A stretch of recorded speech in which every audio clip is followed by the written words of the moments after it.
Sallallahu ala Muhammad, sallallahu alaihi wasallam, sallallahu ala Muhammad, sallallahu alaihi wasallam. Bismillahirrahmanirrahim. Assalamualaikum warahmatullahi wabarakatuh. Waalaikumsalam warahmatullahi wabarakatuh. Alhamdulillahirabbil alamin wassalatu wassalamu ala asyrafil anbiya'i wal mursalin wa ala alihi wa sahbihi ajmain. Amma ba'd. Raditu billahi rabba wa bil islami dina wa bi Muhammadin nabiyya wa rasulah. Rabbi zidni ilma warzuqni fahma. Rabbi israh li sadri wa yassir li amri wahlul 'uqdatam min lisani yafqahu qawli. Amin ya Allah rabbal alamin. Pak Ustadz Ali Mustafa Insyaallah. Sanes Ustadz. ya guru kami untuk ngajarin kami insyaallah hari ini bersama-sama tadabbur. Yang kami hormati dan kami muliakan karena Allah, jamaah KSU yang dirahmati Allah, insya Allah semua sehat pagi ini. Marilah pertama kita bersama-sama kita memanjatkan puji dan syukur kehadirat Allah Subhanahu wa Ta'ala atas segala nikmat yang dilimpahkannya kepada kita, terutama nikmat iman, Islam, dan sehat. Dan pagi ini atas taufik dan hidayahnya pula sehingga kita dapat berkumpul di majelis ini, majelis yang insya Allah penuh dengan keberkahan. Amin ya Allah. Salawat dan salam kita aturkan kepada junjungan kita Nabi besar Muhammad Sallallahu Alaihi Wasallam, kepada seluruh keluarga, para sahabat, dan pengikut beliau sampai hari akhir nanti.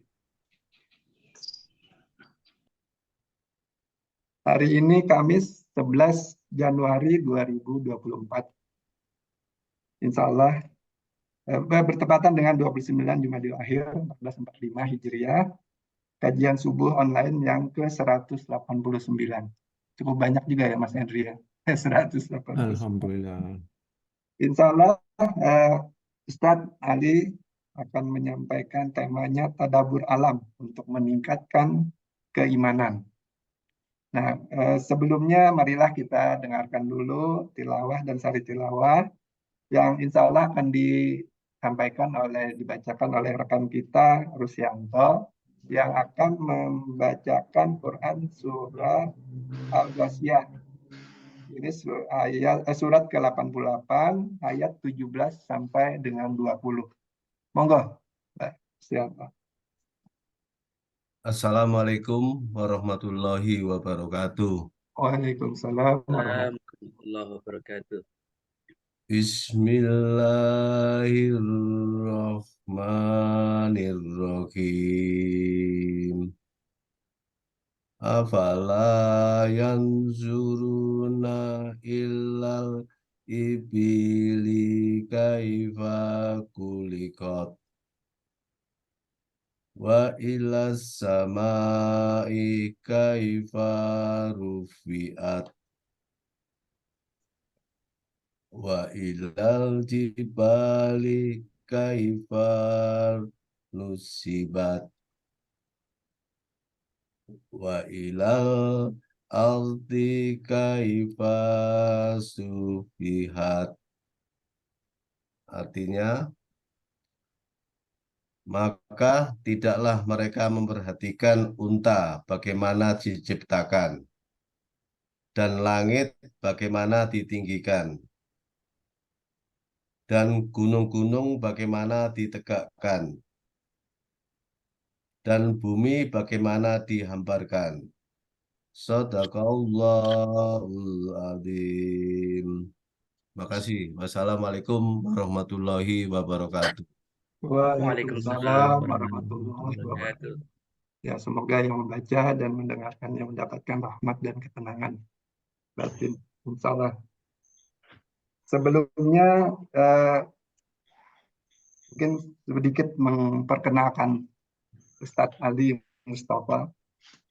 Beliau ini profesional di bidang migas ya, Ustadz ya. Iya, iya. Sudah 30 tahun lebih berkecimpung di migas. Domisili saat ini di Qatar sejak tahun 2005. Berarti pagi ini masih jam satuan ya Ustadz ya? Iya, jam 1:15, Pak Ros. Masya Allah. SMA 2 Kediri, lulus tahun 85. Berarti adik kelas kita, Ustaz. Kita 80 Iya, rata-rata. iya, Ada yang iya. 74 tadi. Oh, Masya Allah, nggih, Pak Rodian. Kemudian S1 di Geologi Unpad ya, Ustaz ya. Nggih, leres. Tahun berapa, Ustaz? Tahun 85 juga ya? 85 sampai 90. 85 90.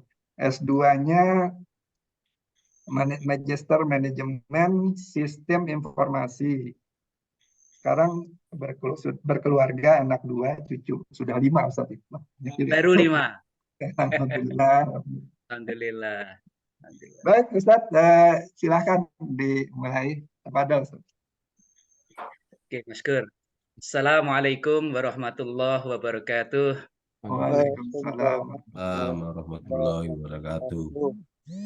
Innal hamdalillah nahmaduhu wa nasta'inuhu wa nastaghfiruh wa na'udzu billahi min sururi anfusina wa min sayyiati a'malina may yahdihillahu fala mudhillalah wa may yudlil fala hadiyalah wa asyhadu an la ilaha illallah wahdahu la syarikalah wa asyhadu anna Muhammadan abduhu wa rasuluh la nabiyya ba'da. Allahumma shalli ala Muhammad wa ala ali Muhammad. Rabbi shrah li sadri wa yassir li amri wahlul 'uqdatam min lisani yafqahu qawli.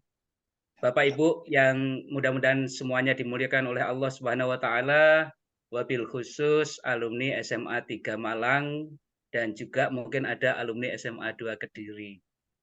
Yang kami hormati, pertama mari kita panjatkan puji syukur kehadirat Allah Subhanahu wa taala yang telah memperkenankan kita bertemu dan berkenalan pada subuh hari ini. Ini sungguh sesuatu majelis yang insya Allah sangat baik. Mudah-mudahan majelis yang diberkahi oleh Allah Subhanahu wa taala. Sebagaimana tadi saya sampaikan di depan, saya bukan ustadz, saya masih murid santri, dan di sini adalah banyak bapak-bapak, ibu-ibu yang jauh lebih pinter daripada saya. Jadi oleh karena itu mohon izin kalau ada yang salah nanti dikoreksi.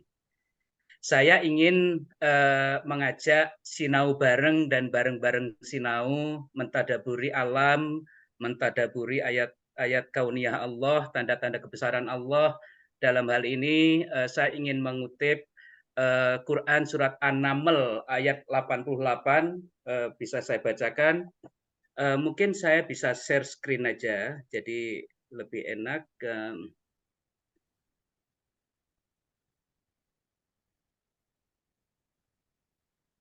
Oke.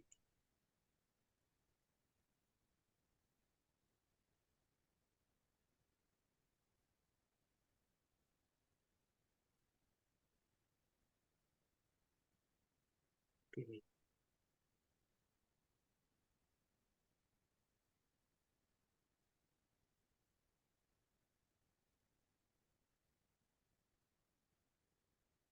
Ini adalah Quran surat An-Naml ayat 88. Saya bacakan. Bismillahirrahmanirrahim. Wa taral jibala tahsabuha jamidatan wa hiya tamurru marras sahab. Sun'allahilladzi atqana kulla syai'. Innahu khabirum bima taf'alun. Sadaqallahul adzim. Dan kamu lihat gunung-gunung itu, kamu sangka dia tetap di tempatnya, padahal ia berjalan sebagai jalannya awan, sebagaimana jalannya awan. Begitulah perbuatan Allah yang membuat dengan kokoh tiap-tiap sesuatu. Sesungguhnya Allah Maha mengetahui apa yang kamu kerjakan. Ada satu kata yang ingin saya garis bawahi di sini adalah bahwa gunung itu berjalan sebagaimana jalannya awan. Berbicara dengan gunung yang berjalan, artinya gunung yang bergerak, tidak lepas dari berbicara tentang lempeng tektonik, atau mungkin kita lebih mengenal dengan istilah kerak bumi. Jadi lempeng ini adalah lapisan dari bumi yang paling luar. Dia keras, tapi dia bergerak. Lempeng ini bergerak, meskipun lambat sekali, dia bergerak terus, satu dengan yang lain. Dan Indonesia itu diliputi oleh 4 lempeng, yaitu lempeng Indo-Australia di bagian selatan, kemudian lempeng Eurasia di utara, dan ini berbatasan dengan lempeng Filipina dan lempeng Pasifik. Oke, pergerakan lempeng ini mengakibatkan terjadinya tumbukan satu lempeng dengan lempeng lain, yang mana tumbukan itu bisa terjadi baik di laut, di samudra, maupun terjadi di darat atau di benua. Kita lihat lebih dekat lagi tentang tumbukan lempeng ini. Tumbukan lempeng ini, karena dia bergerak, maka gunung yang ada di atas lempeng itu, otomatis dia juga bergerak. Jadi dengan demikian benar kata Allah di dalam Al-Quran bahwa gunung itu bergerak. Tumbukan ini ada beberapa cara. Di antaranya adalah tumbukan seperti adu kambing, di mana yang satu dengan yang lain itu saling mendekati, sehingga bertumbuk seperti ini. Kalau kita lihat gambar yang pertama atas sebelah kiri, itu adalah lempeng samudra yang bertumbukan dengan lempeng benua. Akibat tumbukan ini, maka terjadi zona-zona lemah di daerah sekitar tumbukan. Dan karena terjadi zona-zona lemah dan sebagian magma itu diaktifkan, maka sebagian magma itu bergerak ke atas, dan karena ada tumbukan, kalau samudra dengan benua itu, dia akan mengakibatkan satu hunjaman, nanti akan membentuk sebuah palung. Kalau kita lihat ada titik-titik di sini yang kuning ini adalah gempa bumi yang potensial ditimbulkan oleh adanya tumbukan yang luar biasa itu. Dan tumbukan yang beradu kambing itu disebutnya tumbukan konvergen, itu bisa mengakibatkan gempa yang baik gempa yang dalam karena terjadi dari titik yang dalam maupun gempa-gempa yang ada di luar. Dan akibat daripada tumbukan ini akan sebagian seperti yang saya sampaikan tadi, ada magma yang teraktifkan. Dengan magma teraktifkan itu dia akan mendorong ke atas. Kalau kita lihat gambar yang sebelah kiri, atas sebelah kiri, di zona tumbukan atau zona subduksi itu, dia akan terdorong ke atas sampai batas elastisitasnya itu masih bisa menghandle gerakan ke atas itu. Kalau tidak bisa menghandle, dia akan timbullah letusan-letusan yang kita kenal dengan letusan-letusan gunung berapi. Jadi letusan gunung berapi maupun adanya gempa-gempa bumi itu tidak terlepas dari aktivitas daripada lempeng ini. Indonesia, seperti yang tadi kita lihat di depan, itu adalah terjadi pertemuan antara lempeng Indo-Australia dan lempeng Eurasia, di mana pertemuan atau tumbukan dua lempeng ini sering sekali menimbulkan gempa bumi di Indonesia. Sebagaimana kita akhir Desember kemarin di Sumedang terjadi gempa bumi, kemudian awal Januari di Jepang juga terjadi gempa bumi, bahkan tsunami. Kemudian diikuti awal tahun 2024 terjadi beberapa letusan gunung berapi, yang sebelumnya itu akhir tahun 2003 di Marapi di daerah Sumatera Barat. Kemudian awal Januari terjadi beberapa letusan gunung berapi di Indonesia Timur, di Nusa Tenggara Timur dan sebagainya. Itu sangat mungkin itu dipicu oleh gerakan lempeng, pertemuan lempeng antara Indo-Australia dengan Eurasia itu yang mengaktifkan magma-magma yang ada di yang terkoneksi dengan gunung-gunung berapi itu tersebut. Seperti yang tadi saya gambarkan di dalam skematik, kita bisa melihat bahwa di sini ada semacam garis pertemuan lempeng Indo-Australia dengan Eurasia ini. Di sebelah barat Sumatera ini tercipta palung. Karena tumbukan itu, maka dia akan tercipta palung sepanjang ini, dia akan tercipta palung laut. Sementara di zona subduksi ini akan mengalami pengangkatan, sebagian akan membentuk gunung, kemudian ada yang bahkan sampai terjadi letusan dan sebagainya. kalau kita petakan skematik ini ke dalam kondisi di Indonesia, ini zona subduksi atau zona yang terangkat ini adalah kira-kira kepulauan dari mulai Sumatera, Jawa, Bali dan seterusnya. Kemudian Bapak Ibu, tumbukan itu juga bisa terjadi kalau ini adalah yang pertama ini adalah antara lempeng samudra dengan lempeng benua. Kemudian kita lihat yang sebelah kanan, atas sebelah kanan, ini adalah tumbukan antar lempeng benua. Tumbukan itu juga sangat besar, bisa menimbulkan banyak gempa di permukaan dan juga gempa yang bersumber lebih dalam lagi. Produk dari tumbukan antar benua ini adalah salah satunya itu adalah pegunungan Himalaya. Pegunungan Himalaya itu adalah produk dari tumbukan antar lempeng benua. Kemudian kita juga bisa melihat yang bawah sebelah kiri, ini ada disebutnya itu gerakan-gerakan divergen. Itu di mana lempeng itu saling menjauhi sehingga timbullah retakan di tengah-tengahnya, dan magma jika teraktifkan dari bawah akan mendorong ke atas karena sunatullahnya magma akan mencari tekanan yang lebih rendah, tekanan atmosfer, dia akan bergerak ke atas mendorong, dan jika masih elastisitasnya lapisan yang ada di atasnya itu masih bisa menahannya, maka dia akan timbul punggungan dan sebagainya. Jika tidak, dia akan muncul gunung sampai terjadi letusan dan sebagainya. Dan rekahan ini bisa sampai puluhan ribu kilometer.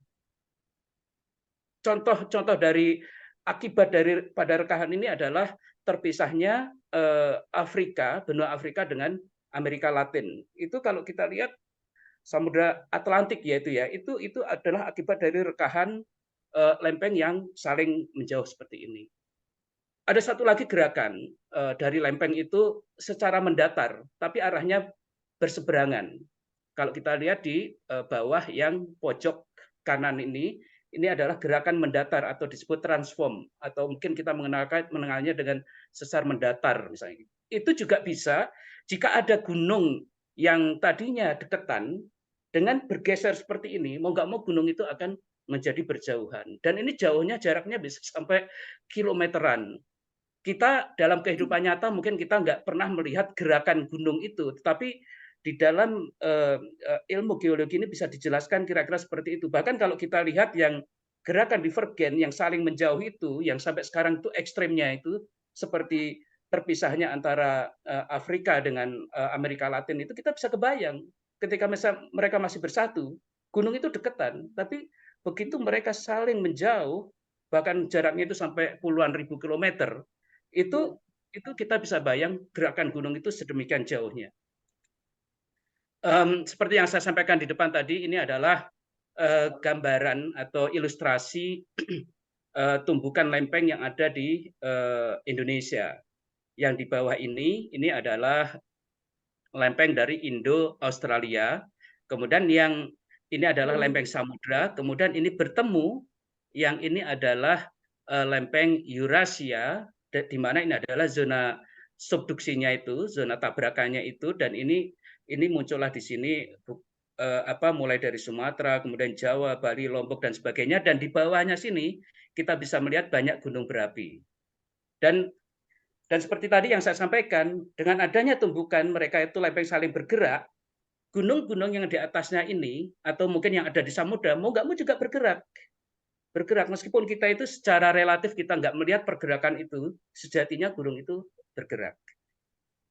Sehingga ketika terjadi tumbukan seperti ini, magma-magma yang ada di bawah gunung api, mulai dari Sumatera, Jawa, Bali, Lombok, bahkan sampai ke Nusa Tenggara Timur yang ada di dalam satu jalur itu, kalau mereka teraktifkan, maka nggak tertutup kemungkinan terjadi letusan-letusan gunung berapi. Oleh karena itu, kita nggak heran kalau beberapa waktu lalu di Marapi, Sumatera Barat, terjadi letusan, kemudian awal tahun ini di daerah Nusa Tenggara Timur, beberapa gunung berapi juga terjadi letusan. Atau bahkan di Jawa, Gunung Merapi di Jawa Tengah, Jogja, itu juga sempat mengeluarkan asap dan sebagainya. Jadi begitu gerakan tumbukan itu aktif dan mengaktifkan magma, maka gunung berapi itu akan teraktifkan lagi.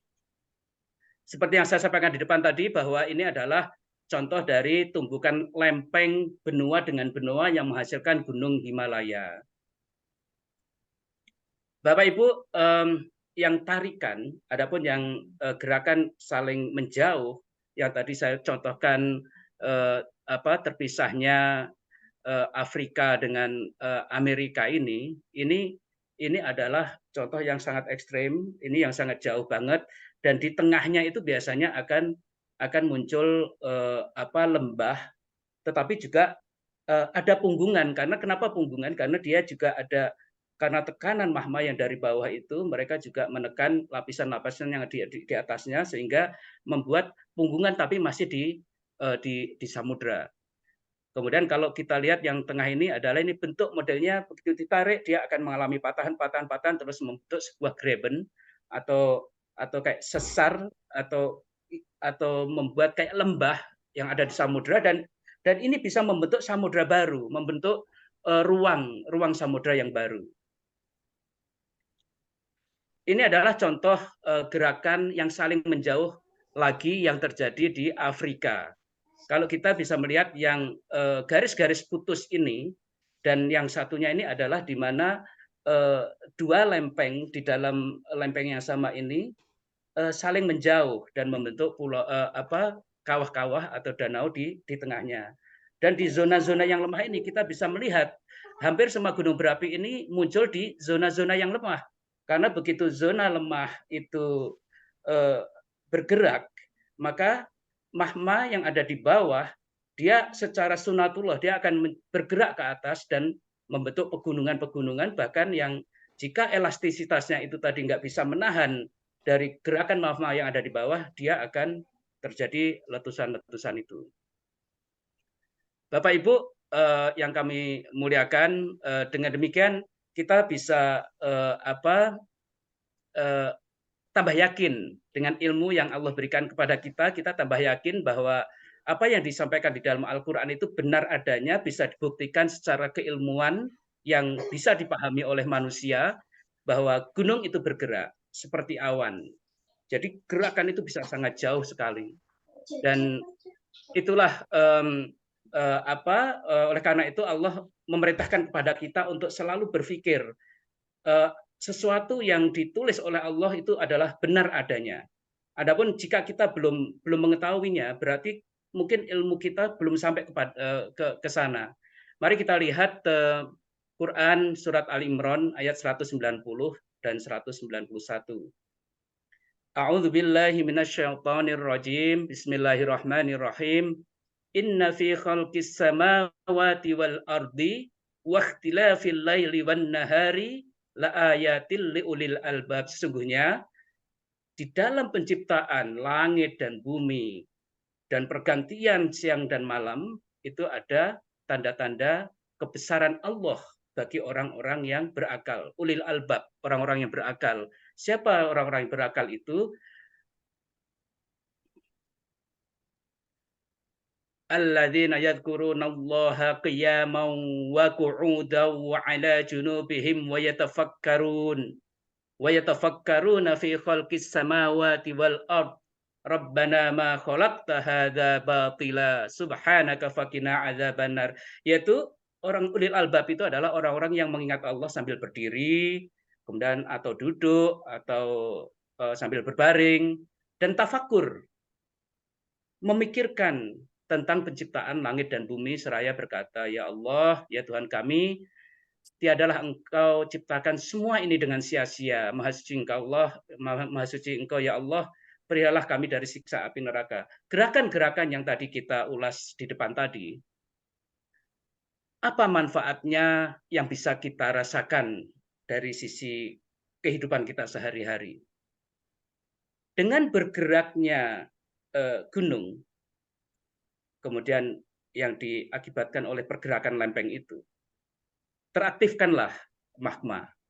Dengan magma yang teraktifkan itu, magma akan bergerak ke atas, itu sambil membawa mineral-mineral yang ada dari bawah menuju ke permukaan. Ada yang sampai ke permukaan betul, ada yang berhenti di tengah-tengah.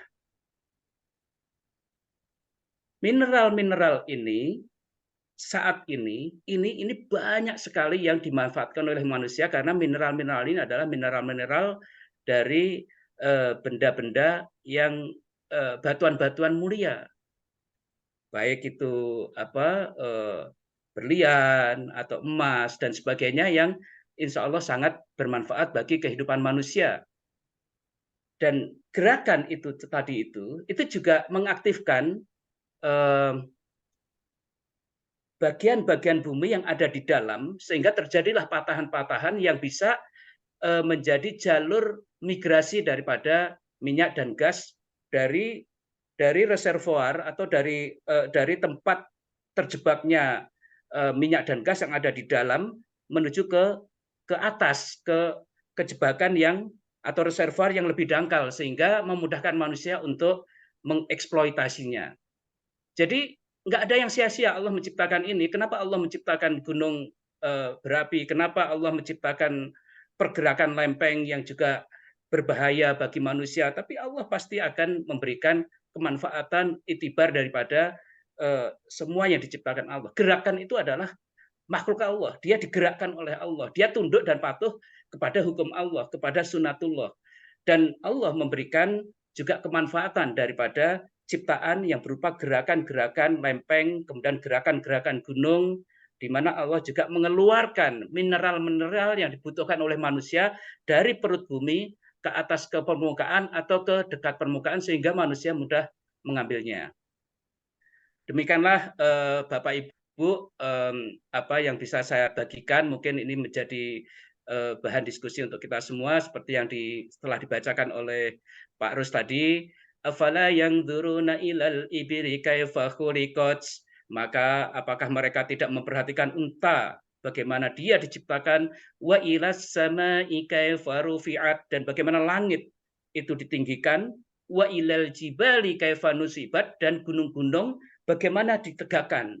Jadi kalau kita tadi mempelajari dengan lempeng yang tadinya di zona tumbukan, yang tadinya mungkin masih datar karena ada pengaktifan magma dan magma itu bergerak ke atas, maka muncullah gunung. Jadi itu gunung ditegakkan. Wa ilal ardi kaifa sutihat, dan bagaimana bumi ia dihamparkan. Seperti tadi kita sudah melihat bagaimana lempeng itu saling menjauh. Kemudian samudra itu akan menjadi ruang samudra atau samudranya itu akan semakin melebar.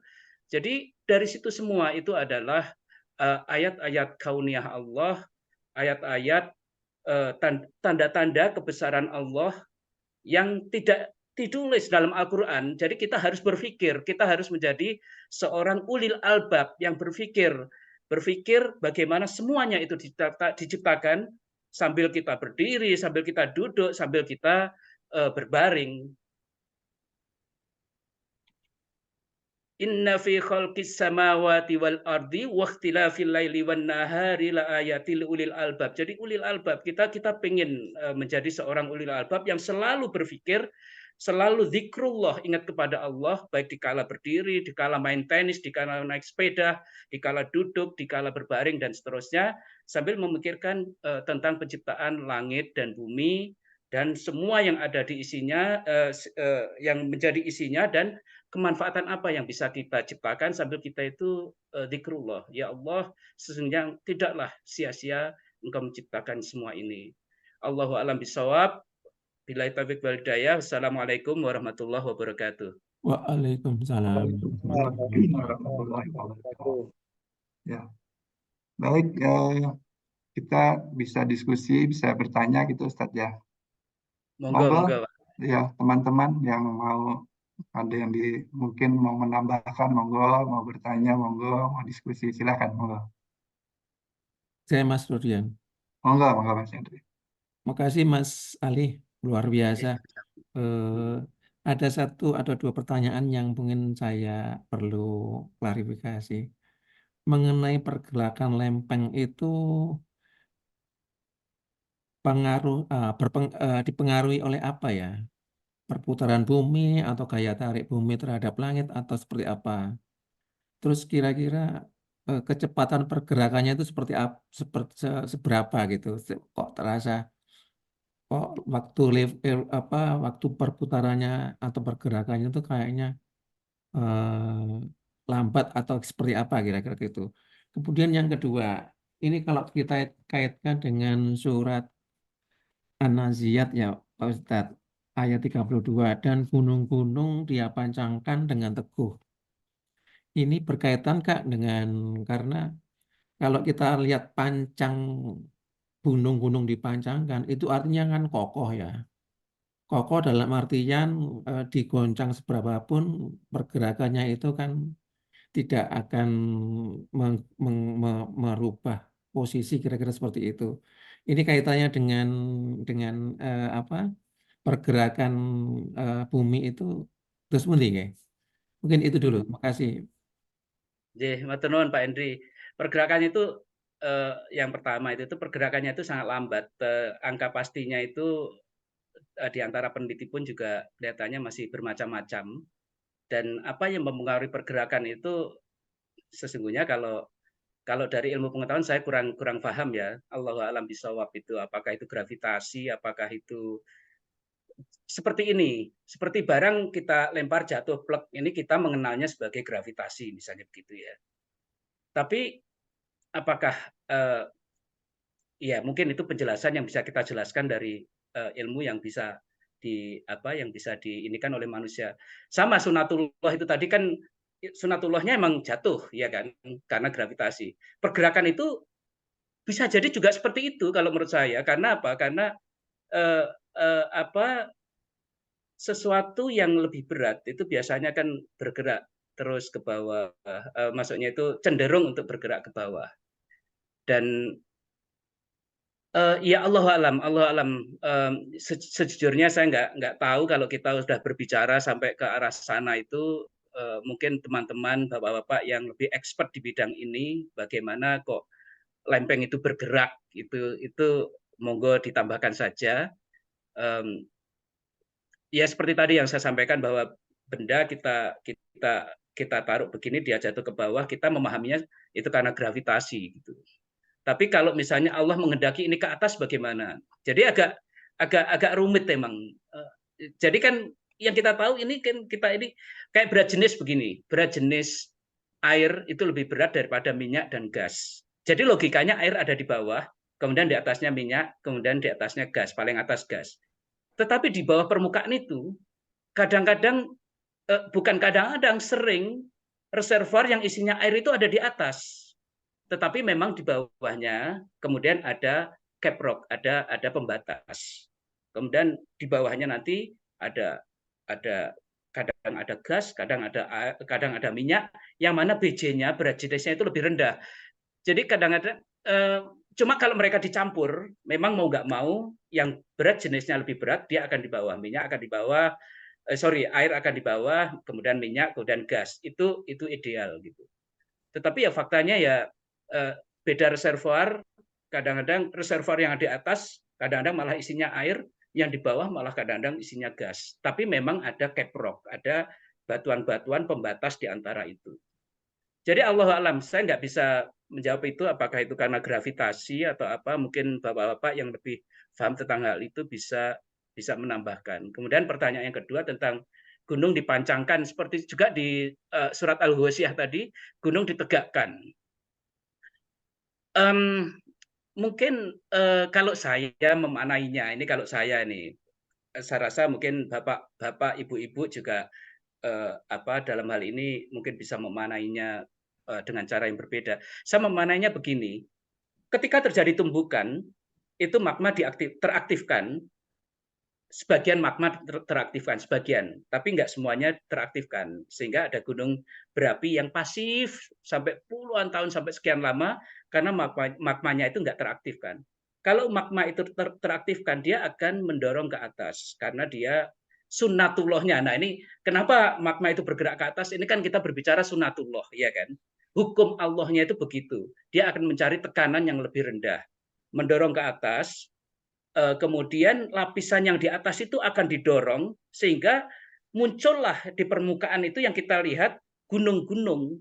Jadi dalam hal ini saya mengartikan gunung-gunung itu jadi tegak di sini, ini di permukaan bumi ini, karena didorong dari bawah ini tadi.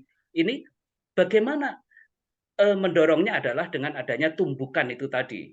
Dan kita tahunya di permukaan, oh ini muncul gunung baru, muncul gunung baru, muncul gunung baru, itu ditegakkan, dipancangkan, ditinggikan, dan sebagainya. Tetapi proses di bawahnya kira-kira seperti itu. Jadi saya mengartikannya gunung-gunung ditegakkan atau dipancangkan itu kira-kira seperti itu.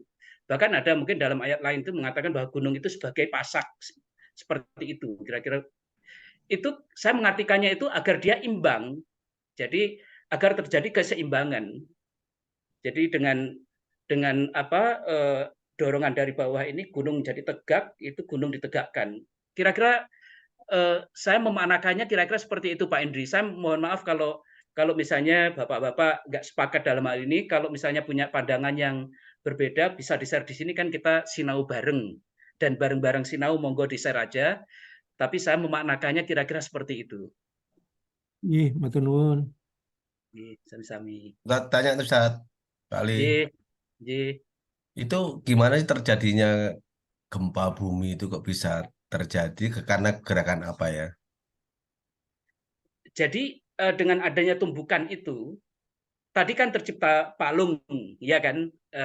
Seperti di baratnya Pulau Sumatera itu, karena terjadi tumbukan dua lempeng, des begini, di sini terjadi palung yang dalam, sehingga air laut itu seperti ditumpahkan, bios begitu, ya kan?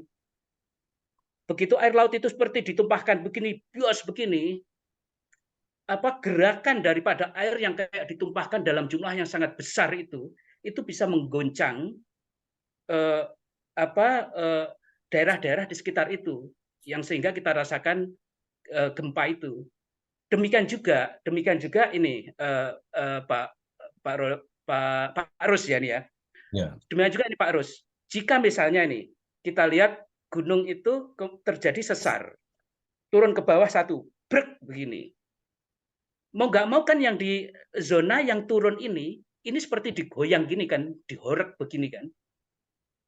Mereka yang tidak bergerak mungkin impact-nya sedikit, cuma kerasa ada suara yang kenceng, dia agak goncang sedikit. Tapi mereka yang bergerak itu pasti akan merasakan goncangan itu lebih besar lagi. Sehingga seperti ini, ketika terjadi tumbukan antara lempeng Indo-Australia dengan Eurasia itu, jika terjadinya itu jauh di sisi Sumatera, dengan di sebelah timur itu di sisi misalnya Nusa Tenggara Timur, apakah kekuatannya sama? Belum tentu sama. Mungkin yang di sini itu agak jelek gitu, tapi yang di sana itu semakin jauh itu mungkin akan semakin lemah. Jadi mungkin di sana nggak terasa, tapi di sini terasa. Sehingga kadang-kadang kita dengar di daerah Banten ada gempa. Kemudian di Jakarta merasakan, di Bandung merasakan tapi nggak terlalu, di Jogja nggak merasa, misalnya gitu. Kita tahu-tahu ada berita gempa dan sebagainya. Tergantung itu dia dekat nggak dengan sumber gempa itu. Kalau dia dekat, dia akan merasakan lebih kuat. Kira-kira begitu Pak Rus. Oke, ya, makasih Pak Ali. Sami. Ada lagi yang lain? Monggo, silakan.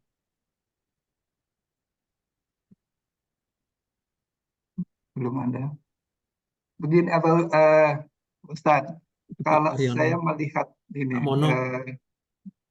ya Mas Henry. Pak Mono resen. Oh, Mas. Monggo. Mas Mono, Cak Mono. Silakan. Silakan duluan aja, Mas. Nggak apa-apa. Ya, silakan. Jangan dipotong. Saya kan bisa kapan aja. Oke. Ya, terima kasih Ustadz Ali Mustofa. Ada dua pertanyaan, Ustaz. Yang pertama tadi sempat dinyatakan bahwa gunung itu muncul di daerah yang saling menjauh, ya Ustaz? Kalau saya nggak bisa. Iya. Tapi kalau lihat keadaan di Indonesia itu kan daerahnya daerah yang saling mendekat semua ya.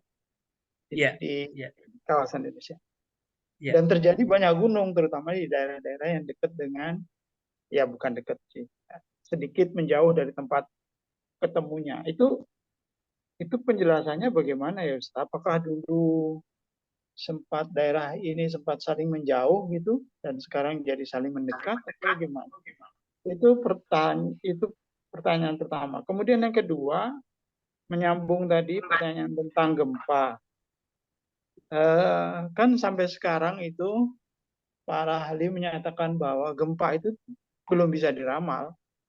Makanya yang namanya peringatan dini terhadap gempa itu hanya basisnya adalah perbedaan karena gempa itu menimbulkan dua gelombang yang namanya gelombang utama dan gelombang kedua. Gitu.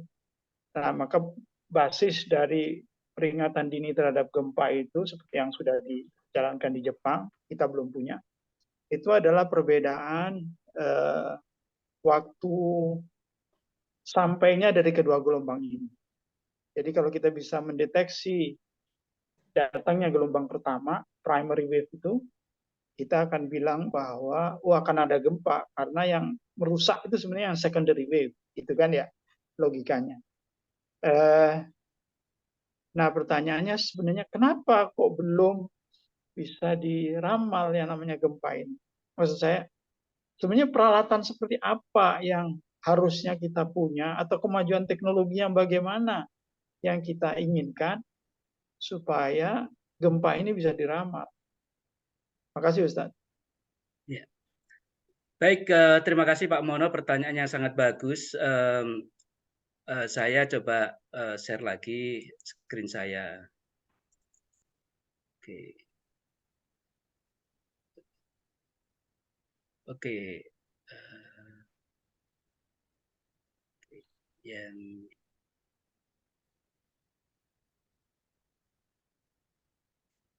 Yang ini yang ada Indonesia karena pertanyaan tadi pertama tentang yang Indonesia.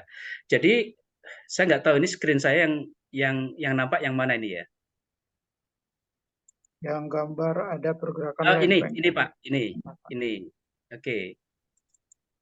Oke, sekarang nampak yang Indonesia itu ya Pak ya? Sekarang sudah bukan. Oh ya. Maaf. Oke.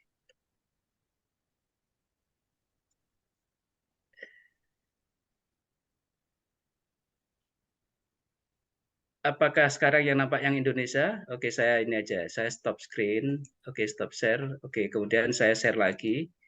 Oke, saya share yang ini. Oke. Sekarang nampak yang Indonesia ya Pak, ya, ini ya. Ada Jawa, Bali, Lombok itu ya. Ya, betul. Nah, tumbukan yang terjadi di Indonesia itu adalah tumbukan yang disebutnya itu konvergen. Jadi lempeng samudra atau lempeng dari Indo-Australia itu bertabrakan dari lempeng Eurasia begini. Jadi ini memang saling mendekat. Dengan saling mendekat ini, kalau kita lihat ada di sini ada tertulis Jawa, Bali, Lombok dan sebagainya. Ini disebutnya zona subduksi atau zona yang dekat dengan daerah tumbukan itu, ya kan? Nah, zona yang dekat daerah tumbukan itu, sebagian besar itu akan mengalami kayak semacam penghancuran, sehingga sebagian itu akan gunung-gunungnya itu magmanya itu sebagian mungkin akan ada yang diaktifkan, tapi tidak semuanya. Kalau kita lihat di Jawa, di Tangkuban Perahu, mungkin kita hanya melihat kayak ada asap-asap keluar ini, tapi kita tidak pernah melihat erupsi seperti di Merapi misalnya gitu. Jadi pengaktifan magma yang terhubung ke Merapi dengan yang di Tangkuban Perahu dalam hal ini berbeda gitu. Yang di Merapi ini tampaknya lebih aktif. Kemudian kita pergi ke Bali. Di Bali itu mungkin sebagian ada yang aktif misalnya gitu. Tapi kalau kita pergi ke Nusa Tenggara Timur, di sana beberapa waktu belakang ini adalah lebih aktif. Jadi memang di jalur yang Jawa Bali, yang ada tulisan Jawa Bali Lombok ini kita sebut jalur zona subduksi atau daerah yang dekat dengan daerah tumbukan itu. Sementara di depannya ini adalah palung, yang mana ini gerakan palung air laut yang tumpah yang besar itu yang banyak menyebabkan terjadinya gempa.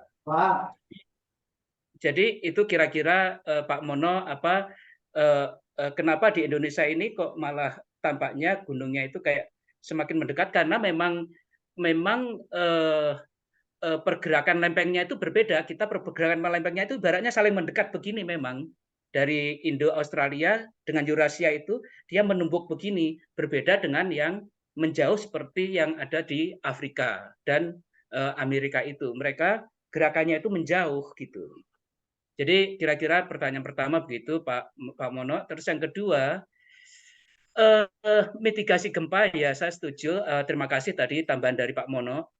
Kita memang agak susah Pak memprediksi kapan gempa yang pertama lah itu terjadi. Itu kita agak susah karena lempeng ini adalah lapisan bumi yang paling luar. Dia itu bergerak terus dan pergerakan itu memang lambat sampai kira-kira tidak terjadi keseimbangan sehingga dia itu akan untuk menyeimbangkannya dengan dia bergerak-gerak begini. Itu susah sekali, itu dimitigasi emang saya nggak tahu apakah sudah ada alat untuk memitigasi gempa yang pertama. Bahkan di Jepang pun seperti yang tadi Pak Mono sampaikan, mereka juga nggak tahu. Bahkan meskipun setiap tahun terjadi, itu juga masih ini paling yang kita lakukan adalah sebagaimana yang dilakukan di Jepang, ya karena kita ada di Ring of Fire, Indonesia itu ada di jalur cincin api itu,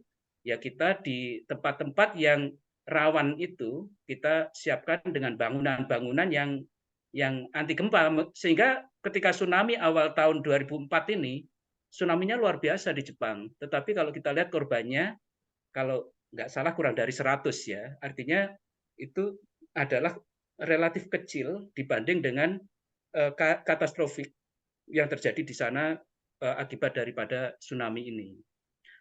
Allah alam Pak Mono untuk bagaimana cara mendeteksi gempa pertama itu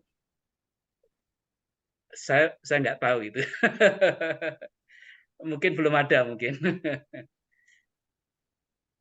Itu seperti ini Pak Mono. Ini kalau kita lihat kan seperti di Indonesia di daerah-daerah tertentu itu rawan longsor. Terutama karena di Indonesia itu kan curah hujan tinggi dan sebagainya rawan longsor. Kapan longsor itu terjadi? Kita juga agak susah. Di Malang aja deh. Di Malang itu daerah pegunungan dan curah hujan cukup tinggi.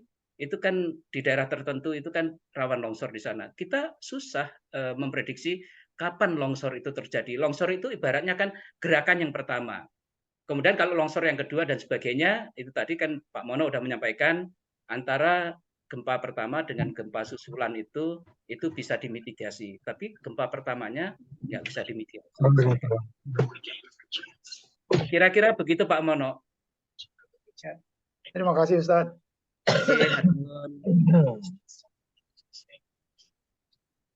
Monggo, ada lagi yang lain?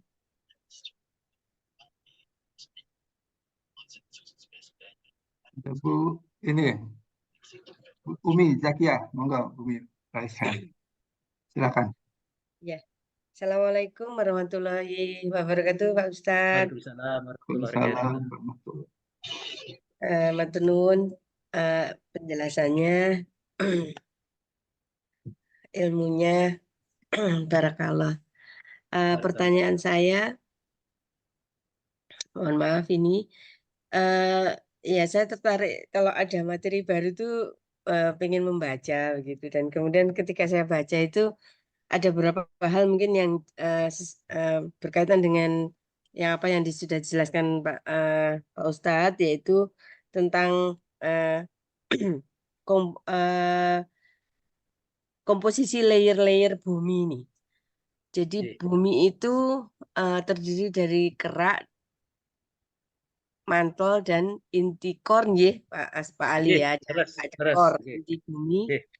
Nah, itu dengan adanya inti bumi itu mempengaruhi kerak atau menghasilkan kerak-kerak baru. Ada asumsi yang mengatakan bahwa bumi ini mengalami ekspansi, Pak Ali ya. Jadi karena ada kerak itu dia bagian bumi yang berada di luar atau litosfer itu mengalami pengerasan atau pendinginan karena jauh jaraknya dari magma. Sedangkan yang berada di dekat magma atau astenosfer itu lebih lemah, umurnya juga lebih baru, lebih lemah. Kemudian lapisan itu lebarnya juga lebih sedikit ya Pak, layernya itu dibanding dengan litosfer. Nah, ini apakah berarti bumi itu semakin tua akan semakin besar begitu nih Pak Ali? Saya tuh berpikirnya seperti itu. Akhirnya lempeng-lempeng itu bergerak karena adanya kemungkinan kalau saya membaca itu apakah karena ada produksi kerak baru begitu dari dalam. Jadi dia yang mendorong ke atas, kemudian apa menyela atau bagaimana sehingga terjadi pergeseran terus. Nah, ini apakah lalu kemudian kalau dikaitkan dengan kiamat nih Pak. Apakah nanti itu umur bumi itu bagaimana nih? Saya tahu itu ada ininya, ada teorinya begitu kalau umur bumi itu nanti akan berapa lama lagi gitu baru kemudian terjadi penghancuran itu. Itu apakah betul-betul Allah yang hanya mengetahui ataukah kita itu bisa sudah menduga gitu? Karena saya pernah mendengar kalau umur bumi itu masih 1 miliar tahun lagi itu dilihat dari apanya gitu loh misalnya. Kali ini saya tuh tertarik di situ. Kemudian yang kedua itu apakah dengan perubahan yang ada di bumi ini itu nyonduko, apakah ada hubungannya dengan nanti itu perubahan dengan universe? Maksudnya itu dengan tata surya. keseimbangan universe dengan planet-planet yang lain gitu. Misalnya itu karena ukurannya, karena pergerakan itu apakah nanti juga akan berpengaruh terhadap kebumian, bukan kebumian tapi situasi di universe begitu. Yang mungkin itu yang kedua. Terus yang terakhir ini itu begini. Kita ini kan berdiri pada benda yang berputar, gitu, berputar pada porosnya. Jadi bumi itu berputar pada porosnya dan bumi berputar juga mengelilingi matahari. Nah, itu kira-kira kenapa ya kok kita itu hanya merasa ada pergerakan itu ketika ada gempa saja. Tapi sehari-hari ini kita tidak merasa kalau sebenarnya bumi ini berputar. Apakah saking lambatnya berdasarkan waktu sehingga seolah-olah itu mataharinya yang berputar padahal sebenarnya buminya yang berputar. Matur nuwun ahli. Maaf ini bukan ilmu orang ahli kebumian. Matur nuwun. Assalamualaikum warahmatullahi wabarakatuh. Waalaikumsalam. Waalaikumsalam warahmatullahi wabarakatuh. Terima kasih Ibu Umi. Ibu Umi Zakiyah ini namanya kan Zakiyah itu artinya kan pinter. Pertanyaannya juga pertanyaan kan pinter. Masya Allah. Jadi pertama saya mohon maaf jika penjelasan saya nanti misalnya dari kacamata keilmuan enggak tepat. Tetapi saya berbicara berdasarkan kayak semacam ini. Jadi saya balik aja. Apakah ukuran bumi itu tambah besar? Allah alam, tapi mungkin saya nggak tahu persisnya ya. Tapi mungkin enggak. Karena begini penjelasannya Bu.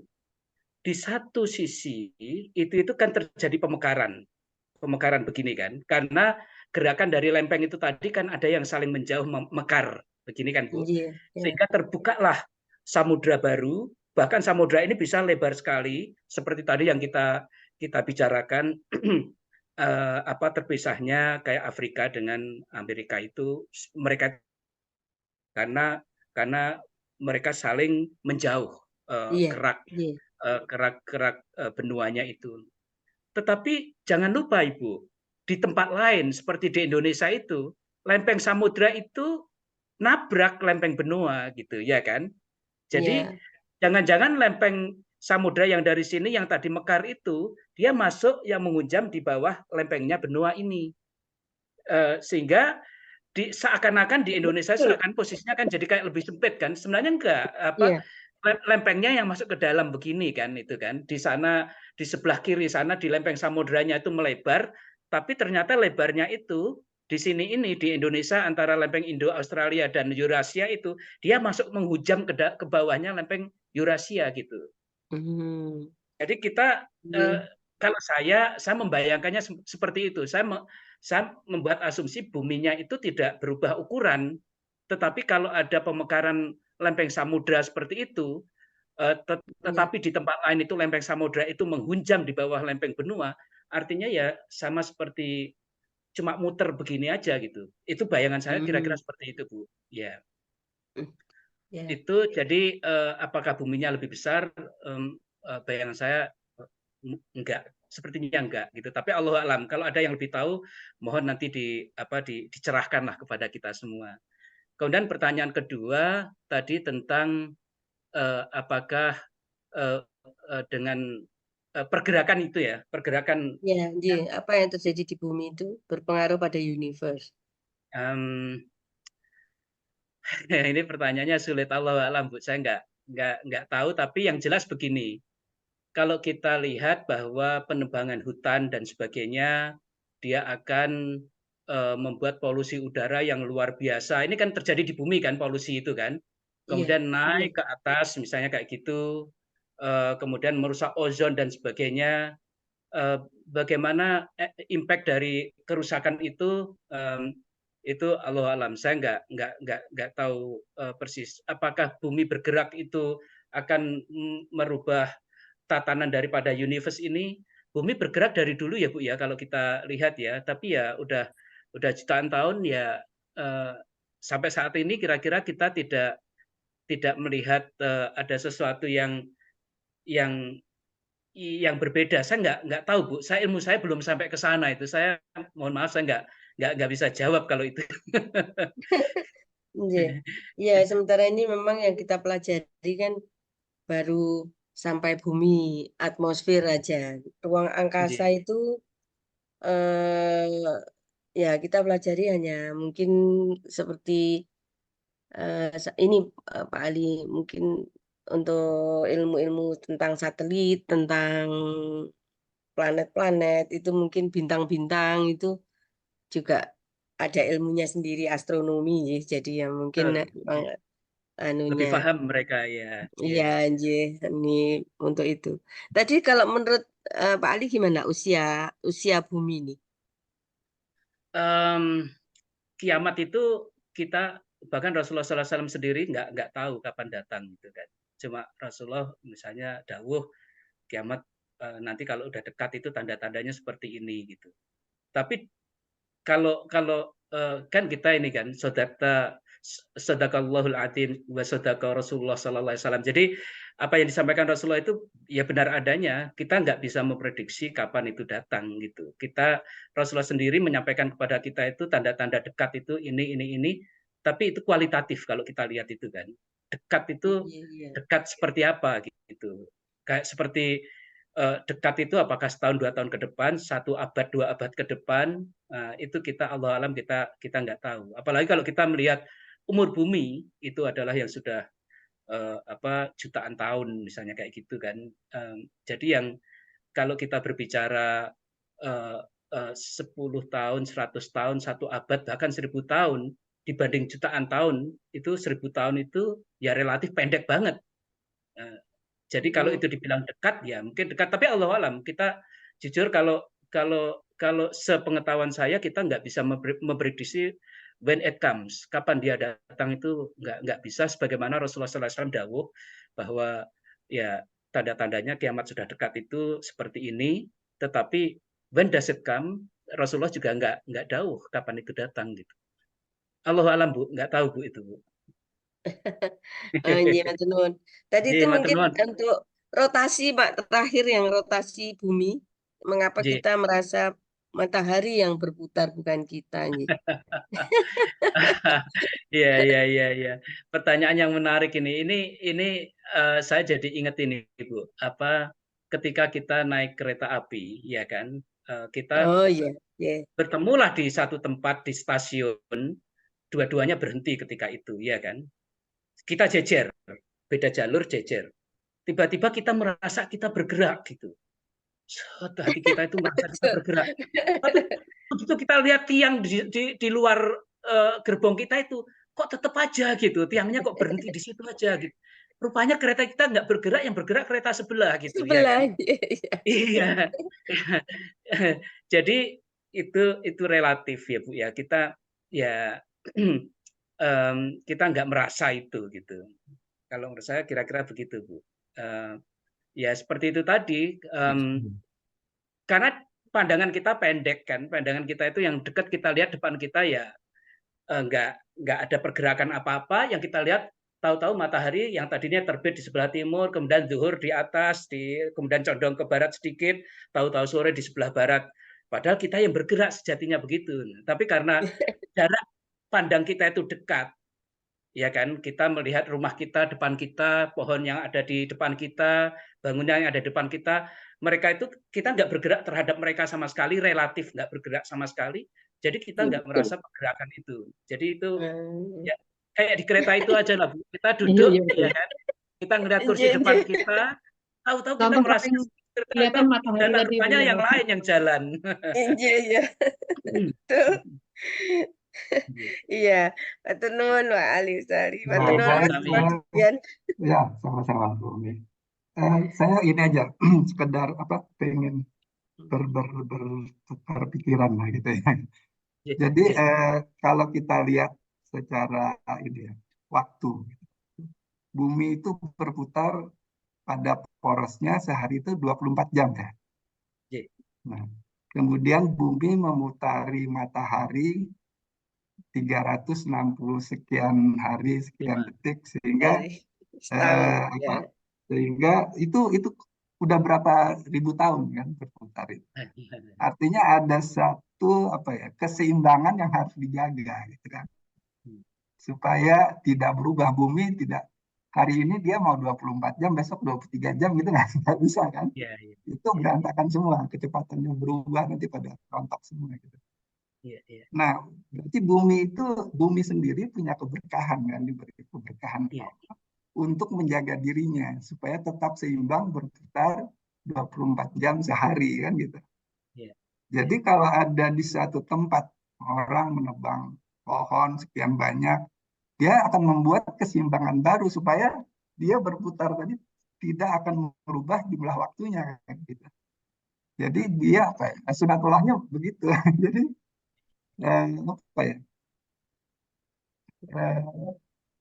jadi selalu ada membentuk keseimbangan diri sendiri gitulah secara ini. Nah, apa seperti itu gitu. Saya melihat, dan demikian juga keseluruhan alam semesta. Jadi semua saling mempengaruhi. Artinya kita berdiri di bumi itu dikasih gaya gravitasi, ada hitungannya 9, sekian gitu. Kalau dirubah ya sedikit sama Tuhan gitu kan. Itu kita melayang-layang jadi semua itu udah diciptakan Allah itu, masalah gitu kan, udah berpasang-pasangan gitu ya. Berpasang-pasangan, semua itu sudah dibentuk keseimbangan. Nah itu gimana itu ini? Mungkin ada ini tambah sekedar berbagi. Ya, matur nuwun Pak Rodian, itu masukan yang sangat bagus. Memang yang kita pelajari di dalam agama kita itu kan Allah menciptakan segala sesuatu kan berpasang-pasangan. Ada sakit, ada obatnya, ya kan? Ada suka, ada duka. Ada siang, ada malam, semua berpasang-pasangan. Sebagaimana tadi yang Pak Rodian sampaikan, di sini ada pengurangan oksigen, tapi mungkin Allah menciptakan di sini. Kayak ini, saya pernah ada pertanyaan begini Pak Rodian dan Bapak Ibu. Ini kadang-kadang menggelitik saya, tapi tapi kadang-kadang saya itu berpikir penjelasannya bagaimana. Jadi mohon maaf ini kalau kita di Qatar ini, yang namanya lalat itu jarang. Tetapi kalau istri saya itu masak sambal terasi, lalat itu suka ada di rumah. Nah, pertanyaannya adalah, jika istri saya nggak masak sambal terasi, apakah lalat itu ada? Nah, saya suka merenung itu gitu. Ya Allah, kalau ini nggak ada yang masak sambal terasi, lalat itu kalau ada di mana? Tapi kenapa ketika kita masak, ada yang masak sambal terasi, muncul lalat itu entah seekor, 2 ekor itu ada yang lewat itu. Itu satu. Terus yang kedua, cicak. Itu di Qatar itu juga termasuk di daerah, termasuk jarang lah. Apalagi musim panas itu jarang. Tetapi suatu saat ketika musim dingin atau musim udah nggak terlalu panas, ada nyamuk, itu ada cicak. Nah, pertanyaan saya itu, jika nggak ada nyamuk, cicak itu kemana gitu? Jadi saya suka bertanya sendiri, kadang saya juga bertanya teman-teman, ada yang bilang, oh mungkin lalat, yang tadi lalat itu, kalau nggak ada yang masak sambal terasi, mungkin mereka itu pada bersembunyi di balik daun kurma. Ada yang bilang kayak gitu, misalnya gitu kan. Saya berpikir, lah kalau misalnya bertahun-tahun nggak ada yang masak sambal terasi, orang Arab itu kan nggak suka sambal terasi, yang bau-bau kayak gitu kan nggak suka. Apakah lalat itu juga ada? Akhirnya saya kemah pada satu kesimpulan, Allah menghendaki, kun fayakun, datang jadi jadilah ia gitu. Karena kalau misalnya kita coba gerebek, kita cari, nggak ada yang masak di satu komplek itu, nggak ada yang masak sambal terasi, kita gerebek di satu komplek itu untuk mencari lalat. Saya jujur aja, saya juga sangat pesimis akan ketemu lalat itu. Ya, kira-kira begitulah. Semuanya diciptakan berpasang-pasangan sebagaimana yang tadi, terima kasih Pak Rodian tadi, tambahannya itu menurut saya bagus gitu. Ada sakit, ada obatnya. Ada suka, ada ini. Perasaan kita juga gitu kan, ada sedih, ada bahagia. Semuanya diciptakan berpasang-pasangan seperti itu. Makanya kita nggak heran di dalam keluarga pun kadang-kadang ada yang suaminya itu banyak ngomong, istrinya pendiam. Atau suaminya pendiam, istrinya banyak ngomong. Kalau banyak ngomong semuanya sama-sama banyak ngomong kan kadang-kadang malah agak rame ya itu ya. Kira-kira begitulah. Ini Allahu a'lam. Tapi berpasang-pasangan itu memang Allah menciptakan berbagai hal di dunia ini adalah berpasang-pasangan. Jadi kalau mentok-mentok tinggal gini aja ya. Robbana ma khalaqtana wa Robbana ma khalaqta hadza batila. Hadza batila, betul ya. Subhanaka faqina adzabannar. Kalau udah kita mentok memang begitu, ya Allah, sesungguhnya tidaklah sia-sia Engkau ciptakan semua ini gitu. Tidak sia-sia Allah menciptakan cicak karena dia makan nyamuk. Iya kan? Kalau nggak ada nyamuk, cicak juga nggak ada, nggak muncul gitu. Sama, Allah ciptakan sambal terasi, kemudian lalat datang misalnya gitu, lalat bisa menikmati dan sebagainya. Kurang lebih kayak gitulah. Ya, baik Pak Ustaz. Ya, ada pertanyaan di chat dari Mas Hari. Saya bacakan dulu. Maaf, saya terlambat tadi hadir. Apakah pertanyaannya sudah dibahas? Dengan terjadinya gempa tektonik, itu akibatkan terjadinya tumbukan pergerakan lempeng bumi. Karena tumbukan ini, kedua lempeng saling mendongkrak ke atas, yang sejalan dengan waktu. Terus naik ke atas hingga menjadi gunung. Apakah benar pemahaman saya ini, Pak Ali Mustafa? Baik, saya jawab dulu ini ya.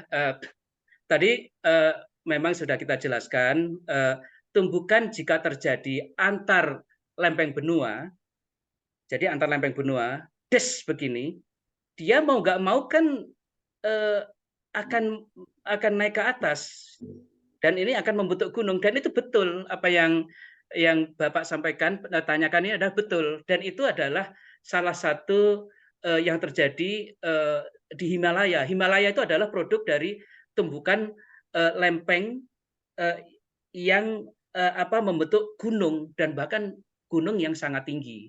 Jadi itu betul. Jadi memang tumbukan itu ada yang adu kambing, sehingga kalau itu terjadi di lempeng benua dengan lempeng benua, dia akan membentuk gunung. Sama juga antara lempeng samudra dengan lempeng samudra, dia juga akan membentuk gunung. Cuma gunung itu mungkin gunung di samudra dan bisa muncul ke permukaan di atas air, atau dia ada di bawah permukaan air. Bisa aja seperti itu. Tetapi kalau tumbukan itu antara lempeng samudra dengan lempeng benua, itu yang satu menghujam ke bawah. Jadi yang satu menghujam ke bawah.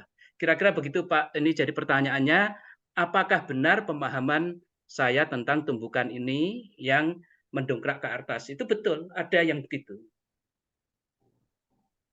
Ya. Ya, baik, Pak Ali.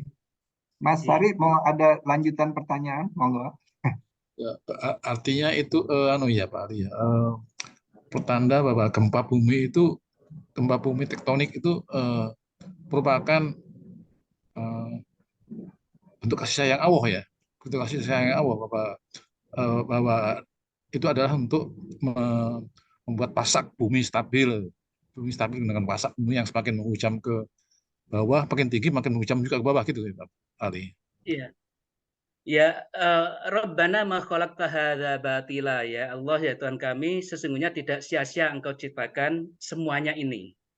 Jadi Allah pasti punya rencana agar terjadi keseimbangan. Di satu sisi ada yang menghujam ke bawah, di sisi lain ada yang seperti menutupi begini. Ini yang tumbukan misalnya antara lempeng samudra dengan lempeng benua. Jadi dia kayak saling memegang ini. Tapi kalau dia antara lempeng satu dengan lempeng benua dengan lempeng benua, dia akan begini, akan membentuk gunung. Dan itu ya seperti tadi ya, maknanya bisa diantara seperti itu Pak Hari. Dia akan membentuk gunung, dan gunung itu akan membuat keseimbangan juga gitu, membantu keseimbangan bumi ini. Jadi pasti ada maksud dari Allah menciptakan kenapa tumbukan itu ada yang terjadi antara lempeng benua dengan benua, dan itu membentuk gunung, antara lempeng samudra dan samudra membentuk gunung di laut. Itu pasti adalah untuk membuat keseimbangan ini. Karena lempeng kita itu bergerak, lempeng kita itu seperti ngapung begitu ya, dia bergerak terus gitu. Dan karena bergerak, mau nggak mau kan kadang-kadang ada yang agak keberatan ini. Kalau ibarat timbangan, begitu yang sebelah kanan itu misalnya ditambah barang sedikit, dia akan miring. Tetapi ketika yang satu miring begini, Allah membuat di sebelah satunya juga miring, sehingga terjadi keseimbangan. Ya, kalau saya meyakini bahwa itu pasti ada maksud baik dari Allah kenapa diciptakan seperti itu. Dan diantaranya Pak, kalau ini Pak Ari ya, kalau kita lihat dengan adanya tumbukan itu tadi, kan itu kan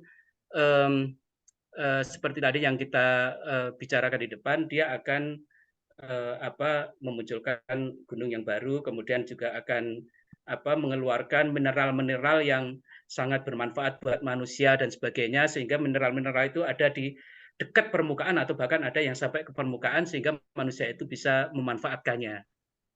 Masya Allah. Boleh nanya lagi Pak? Boleh nanya lagi sedikit.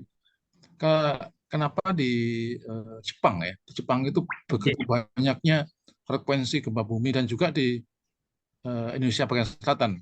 Indonesia bagian selatan itu banyak sekali.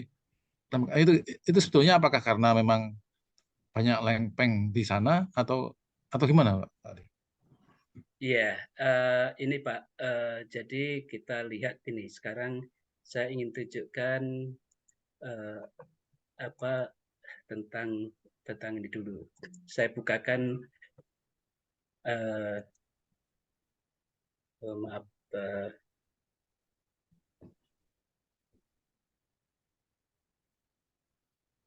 Oke, saya share satu slide ini, Pak.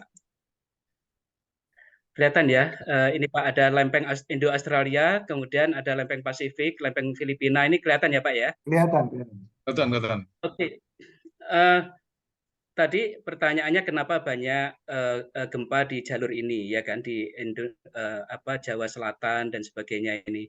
Jadi di Jawa Selatan dan baratnya Pulau Sumatera ini adalah pertemuan antara lempeng Indo-Australia dengan lempeng Eurasia. Dan pertemuannya itu, tumbukannya itu begini Pak, kira-kira. Jadi lempeng Indo-Australia itu bergerak karena dia lempeng samudra kan. Dia bergerak, dia menghunjam di bawahnya lempeng Eurasia. Pergerakan ini, karena adanya pergerakan ini, dan ini lempeng ini semua saling bergerak sebenarnya. Karena pergerakan itu muncullah gempa. Sehingga di sepanjang jalur pertemuan ini adalah sangat rawan gempa. Kemudian dikenal dengan ring of fire atau jalur cincin api atau jalur gempa, kira-kira begitu.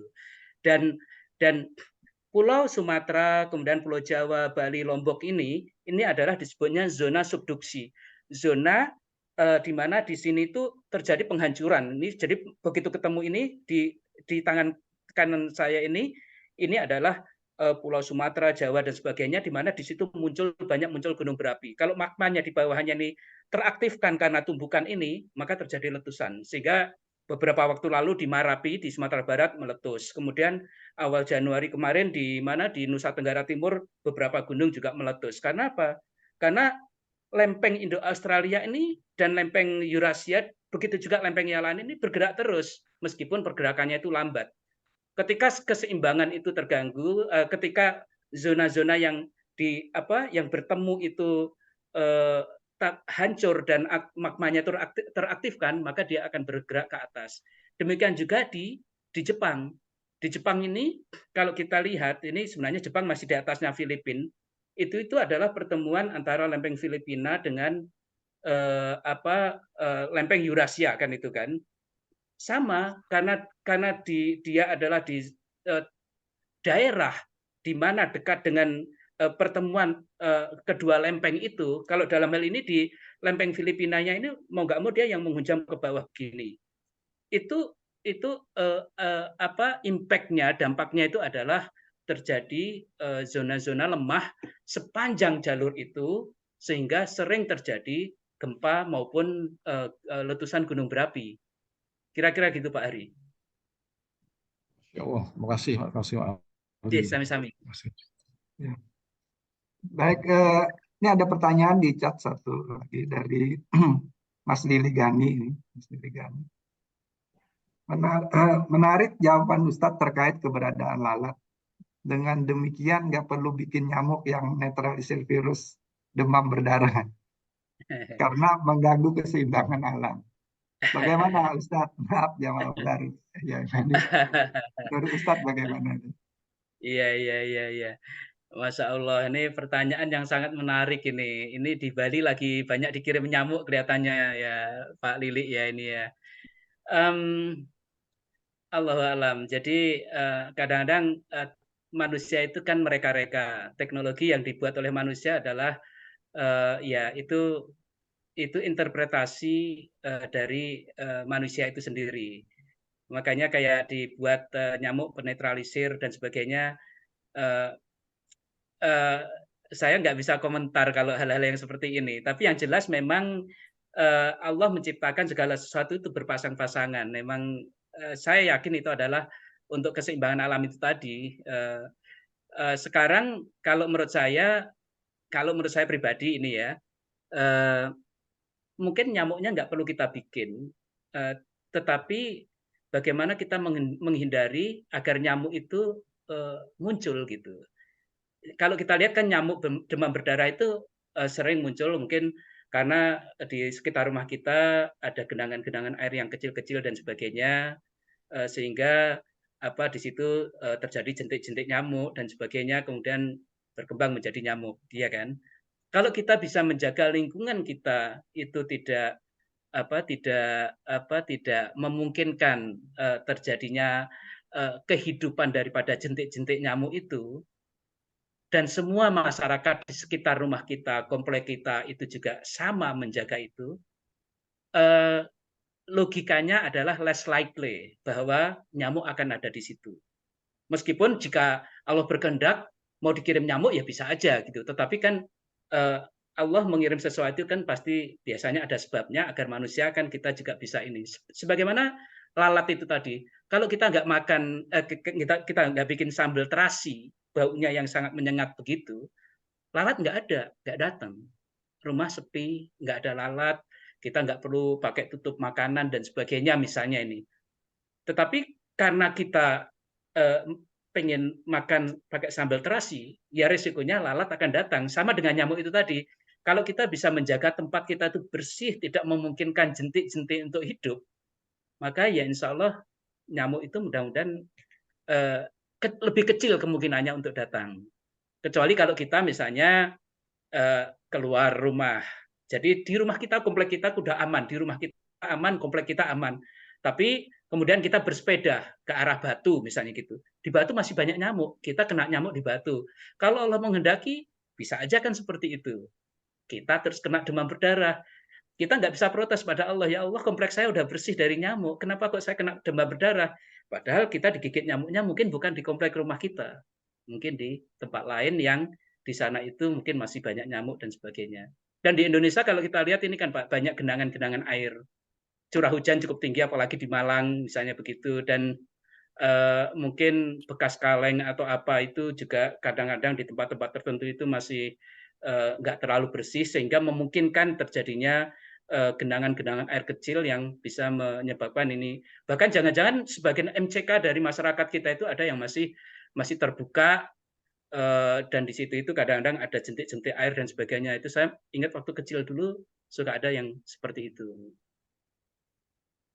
Ya kira-kira begitu Pak, Allahu a'lam ya. Ya, baik Ustaz. Jadi manusia tuh pengen jalan pintas sebenarnya Ustaz ya, pengen cepat.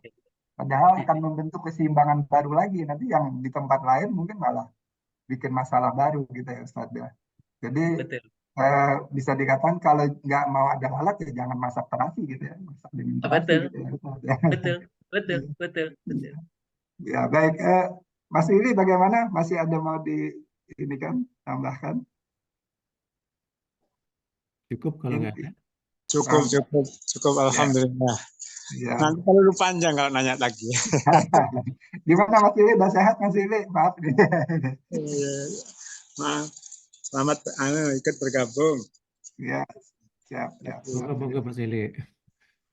Gaji, Pak Ustadz, sampai jam berapa punya waktu? Ini udah jam berapa nih misalnya? Udah jam 2-an, jam 3 ya? Setengah 3. 2.30, setengah 3 Pak. Setengah 3 mungkin jamnya udah harus buat sholat juga ini mungkin tahap atau apa. Iya, di sini kalau musim dingin itu subuhnya hampir jam 5 Pak. Jadi masih lama juga, cukup lama ya. Baik. Masih ada pertanyaan? Kalau tidak ada, ya mungkin Ustaz. Saya komentar sedikit ya, gatel nih.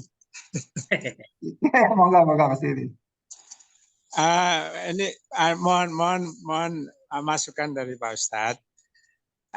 Kalau melihat seperti itu, ya kejadian itu sebenarnya kalau kita mengikuti aja sunnah Rasulullah, ya sunnah Rasulullah, terus taat pada tuntunan dari Allah itu. Kayaknya selamat aja deh, nggak usah neko-neko bikin ini bikin itu gitu. Itu bagaimana Ustadz kalau seperti itu? Jadi ini kan manusia ya seperti yang dikatakan Mas Rodian tadi, shortcut gitu kan? Itu ingin. Padahal kalau kita ngikuti saja, itu sunnah, rumah dibersihin, kering, bersih, gitu ya. Nah terus kita ada nyamuk normal, soalnya saya tuh punya teman Pak, teman itu dia membangun wilayah, dibebaskan Pak, nyamuk, tikus, segala macam dibebaskan. Di situ memang terjadi keseimbangan, gitu. Jadi dia tidak pernah membunuh nyamuk, dia tidak pernah ganggu tikus, gitu ya. Binatang apa saja di lingkungan itu dibiarkan hidup, dan itu terjadi keseimbangan, gitu. Dan nyaman-nyaman aja gitu loh. Nah mungkin kita kalau dalam keseimbangan itu mungkin nyamuk yang namanya nyamuk demam berdarah pun mungkin juga kita aman-aman saja gitu. Kalau kita ngikuti sunnah gitu ya. Ini aja Pak, ini apa ya? Renungan aja Pak. Mohon masukannya. Terima kasih. Assalamualaikum. Waalaikumsalam warahmatullahi wabarakatuh. Ya Pak Lili, ya itu menarik sekali itu. Emang ya yang jelas emang Allah menciptakan makhluk itu pasti ada maksudnya dan ada manfaatnya. Bahkan mohon maaf ini ekstrem aja, binatang tertentu yang mungkin bagi kita itu najis misalnya gitu, itu Allah juga memberikan kemanfaatan dari binatang tertentu itu. Tetapi memang tugas kita itu adalah agar kita itu lebih sehat, kita memang perlu menjaga kesehatan itu sendiri gitu. Seperti ini Pak, kalau saya itu kadang-kadang ada keluarga dan sebagainya itu tiba-tiba badannya panas, kemudian besoknya sembuh, lusanya panas lagi dan sebagainya. Saya cuma sederhana saran saya kepada keluarga yang kadang-kadang itu badannya meriang panas dan sebagainya. Coba tolong dicek makanannya. mungkin ada makanan-makanan yang gorengan atau makanan-makanan yang pedas atau yang dingin sehingga terjadi radang di dalam badan itu. Apakah radang tenggorokan? Ini kebetulan di sini ini ada juga yang dokter ya kan. Jadi mungkin Bapak Ibu yang dokter itu bisa menjelaskan ini. Saya sederhana aja, panas itu adalah mungkin cara Allah untuk mengingatkan kita agar kita itu juga mencoba merenung apa yang menjadi penyebab panas di dalam badan kita itu. Dan sering terjadi itu adalah karena terjadi peradangan di dalam tubuh kita, apakah tenggorokan, apakah di tempat lain. Dan peradangan itu sering disebabkan oleh makanan kita, sehingga makanan ada yang gorengan, ada yang goreng-gorengan maksudnya itu, kemudian ada yang pedas, terlalu pedas, kemudian ada juga yang minumnya itu suka minum dingin dan sebagainya, sehingga terjadi radang itu. Jadi saya bukan dokter, tapi kalau ada keluarga yang misalnya mengeluh karena sakit, panas dan sebagainya, beberapa kali panas, tolong dicek itu, tolong di stop yang namanya makan, misalnya itu, maaf ini mungkin tidak produk tertentu, tapi ya hal-hal yang bisa menimbulkan itulah terjadinya peradangan itu, dan betul begitu konsultasi ke dokter memang katanya ada terjadi peradangan. Jadi sekali lagi Allah menciptakan segala makhluk itu pasti ada manfaatnya, ada hikmahnya. Tetapi bagaimana kalau lingkungan kita itu bersih, lingkungan kita itu tidak banyak makanan yang tercecer, mungkin juga nggak akan ada tikus di situ, mungkin ya kan. Tapi kalau di tempat kita itu ada makanan yang tercecer atau makanan yang mudah digapai oleh binatang-binatang seperti tikus, mungkin tikus akan datang. Demikian juga nyamuk. Kalau di tempat kita itu nggak ada tempat di mana jentik-jentik nyamuk itu bisa hidup, maka ya insya Allah nggak ada nyamuk di situ, meskipun kita nggak pernah ada penyemprotan, kemudian kita nggak pernah ada kayak pembunuhan massal tikus dan sebagainya. Kalau memang lingkungan kita bersih, kemungkinan kehidupan mereka itu tidak memungkinkan untuk hidup, menurut saya ini. Dan ya upaya-upaya seperti yang tadi Pak Lili sampaikan, untuk nggak perlu kita menghilangkan itu semua. Kalau memang nggak ada tempat buat mereka untuk hidup, untuk melakukan siklusnya, ya mereka mungkin nggak akan ada juga di tempat kita. Ya saya setuju dengan Pak Lili bahwa sebenarnya kita ya bebas gitu, asal kita bisa menjaga lingkungan kita dengan baik. Mudah-mudahan ya Allah menjaga lingkungan kita itu ya baik. Jadi Allah tidak akan merubah nasib suatu kaum, melainkan kaum itu merubahnya sendiri. Kalau demikian juga terhadap lingkungan yang sehat. Kalau lingkungan yang sehat itu tidak kita upayakan, Allah juga tidak akan membuat lingkungan kita sehat. Kalau kita sendiri tidak mau membuat lingkungan kita sehat. Sebaliknya, kalau kita membuat lingkungan kita sehat, ya insya Allah sehat. Dan Allah juga ini, Pak Lili, ini ada poin yang bagus juga. Allah juga menciptakan imunitas kita itu sesuai dengan ini kita gitu, dengan lingkungan kita. Jadi kalau kita lihat ini ya, ini mohon maaf ini jadi agak melebar sedikit.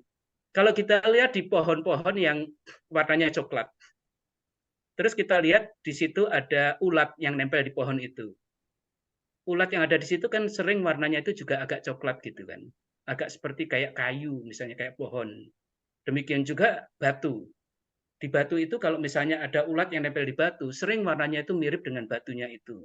Memang secara ilmiah itu pasti bisa dijelaskan kenapa mereka itu warnanya ini, termasuk ulat yang ada di daun atau ular yang ada di daun-daun, itu sering warnanya misalnya hijau dan sebagainya. Itu kekuasaan Allah, tapi itu masih bisa dijelaskan secara keilmuan di bidangnya masing-masing. Tapi di situ itu kita bisa melihat bahwa Allah menciptakan makhluk itu juga diberikan semacam imunitas terhadap lingkungannya. Tapi kembali lagi kepada lingkungan yang bersih. Insya Allah dengan lingkungan yang bersih, mudah-mudahan ini kesehatan kita itu juga lebih baik. Allahu a'lam bishawab. Ya. Ya, baik. Terima kasih Ustaz. Baik, baik Ustaz. Karena waktu ini udah cukup ini, mungkin Ustaz perlu istirahat juga. Mungkin kita gimana Mas Edri, kita akhiri dulu ya. Ya, monggo Mas Rodian. Baik, Pak Ali mungkin kita mohon kita berdoa bersama gitu dipimpin Ustaz untuk mungkin ada teman-teman kita yang sedang sakit, yang sedang kurang sehat, dan untuk ada keperluan yang perlu ya ini usaha lebih keras gitu kan. Mungkin perlu berdoa bersama. Monggo Ustaz. Oke, baik. Bismillahirrahmanirrahim. Alhamdulillahirabbil alamin. Hamdan yuwafi ni'amahu wa yukafi mazidah. Ya Rabbana lakal hamdu kama yanbaghi li jalali wajhika wa 'azimi sultanik. Allahumma shalli ala Muhammad wa ala ali Muhammad. Ya Allah, ya Tuhan kami, di antara kami mungkin ada yang kurang sehat, ya Allah, berikanlah kesehatan kepada mereka, ya Allah. Ada di antara teman-teman kami yang sakit, ya Allah, berikanlah kesembuhan terhadap sakitnya, ya Allah. Ada di antara teman-teman kami yang mempunyai kesulitan masalah di rumah tangganya, berilah jalan keluar terhadap kesulitannya itu, ya Allah. Berikanlah keberkahan terhadap usia kami semuanya, ya Allah. Allahumma inna nas'aluka salamatan fiddin wa afiatan fil jasad wa ziyadatan fil ilm wa barakatan fil rizq wa taubatan qoblal maut wa rahmatan indal maut wa maghfiratan ba'dal maut. Allahumma hawwin alaina fi sakaratil maut wan najata minan nar wal afwa indal hisab. Rabbana ighfir lana dzunubana wa kaffir 'anna sayyi'atina wa tawaffana ma'al abrar. Rabbana atina fid dunya hasanah wa fil akhirati hasanah wa qina adzabannar. Subhana rabbika rabbil izzati amma yasifun wa salamun alal mursalin walhamdulillahi rabbil alamin. Al-Fatihah. A'udzu billahi minasyaitonir rajim. Bismillahirrahmanirrahim. Alhamdulillahi rabbil alamin arrahmanir rahim maliki yaumiddin. Iyyaka na'budu wa iyyaka nasta'in ihdinas siratal mustaqim siratal ladzina an'amta 'alaihim ghairil maghdubi 'alaihim waladdallin. Amin. Ya, jazakallah khair Ustaz.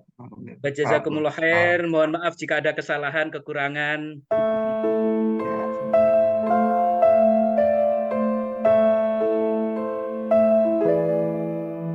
Allahumma rahamna bil Qur'an waj'alhu